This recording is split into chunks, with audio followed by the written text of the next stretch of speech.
Hello बच्चों, हमें question क्या दिया? Isohydric solutions are the solutions having same concentrations of hydronium ion, और हम क्या कह सकते हैं H प्लस आयन। ठीक है, तो हमें पहले कहते हैं, हमें आइसोहाइड्रिक सॉल्यूशन का डेफिनेशन दिया, या ये कह सकता है आइसोहाइड्रिक सॉल्यूशंस क्या होते हैं उसके बारे में बताया हुआ है। हमें क्या बोला आगे? If 0.2 molar HA solutions is isohydric with 4 into 10 raised to minus 4 molar HCl solution, then Kb of A minus is। ठीक है, अच्छा हमें Kb बोल दिया, इसका मतलब क्या है? हमें HA क्या है? HA एक वीक एसिड दिया, तो एक वीक एसिड जब डिसोसिएट होता है तो हमें क्या देता है? H प्लस देता है, A माइनस देता है। ठीक है, तो इसके लिए Ka कैसे लिखा जाएगा? K हो जाएगा, K कैसे लिखेंगे? K हो जाएगा H प्लस की कॉन्सेंट्रेशन A माइनस की कॉन्सेंट्रेशन अपॉन HA की कॉन्सेंट्रेशन।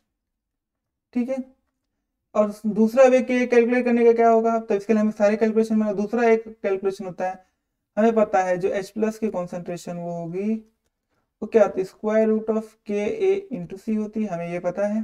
ठीक है, अच्छा H प्लस की कॉन्सेंट्रेशन कैसे फाइंड आउट करेंगे? हमें क्या बोला? हमें बोला है सोल्यूशन क्या है? आइसोहाइड्रिक है, किसके साथ? HCl के साथ। HCl क्या है? HCl एक स्ट्रॉन्ग इलेक्ट्रोलाइट है, या स्ट्रॉन्ग बेस कह सकता हूँ, स्ट्रॉन्ग एसिड है। तो 100% क्या होता है? डिसोसिएशन होता है। तो 100% डिसोसिएशन होने से हमें 100% HCl मिलेंगे। तो हमें HCl कितने मोलार दिया हुआ था? 4 × 10⁻⁴ मोलार। तो H प्लस की कॉन्सेंट्रेशन भी हमें इतनी ही मिलेगी आफ्टर 100% डिसोसिएशन। तो इसका मतलब क्या है? ये आइसोहाइड्रिक है। आइसोहाइड्रिक का सोल्यूशन का मतलब ही क्या होता है? Concentration same concentration of hydronium ion और क्या? H plus ion. तो H प्लस की कॉन्सेंट्रेशन फॉर एच भी कितनी हो जाएगी? वो हो जाएगी 4 × 10⁻⁴ मोलर।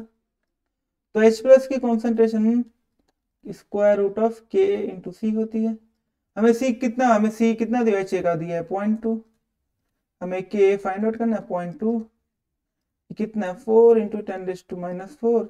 तो जब इसे कैलकुलेट करोगे तो के आ जाएगा 8 × 10⁻⁷। हमें के ए मिल गया। हम एक चीज जानते हैं, जब आप के ए इंटू जब के बी का मल्टीप्लीकेशन करोगे तो वो इक्वल आता है के डब्ल्यू के। के डब्ल्यू कितना होता है? 10⁻⁴ है 25 डिग्री सेल्सियस, ये भी पता होना चाहिए। मैं 25 डिग्री सेल्सियस पे 10⁻⁴ होता है। यहाँ पे एक्चुअली टेम्परेचर डिफाइन नहीं किया था, हम रूम टेम्परेचर ही मानेंगे जो 25 डिग्री माना गया है।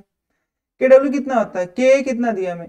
8 × 10⁻⁷ इंटू के बी तो हमें निकालना है, क्योंकि हमें बोला गया के बी ऑफ ए माइनस।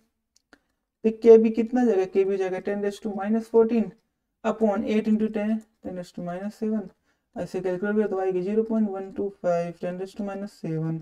इसे लिख सकता हूँ मैं 125 10⁻⁸।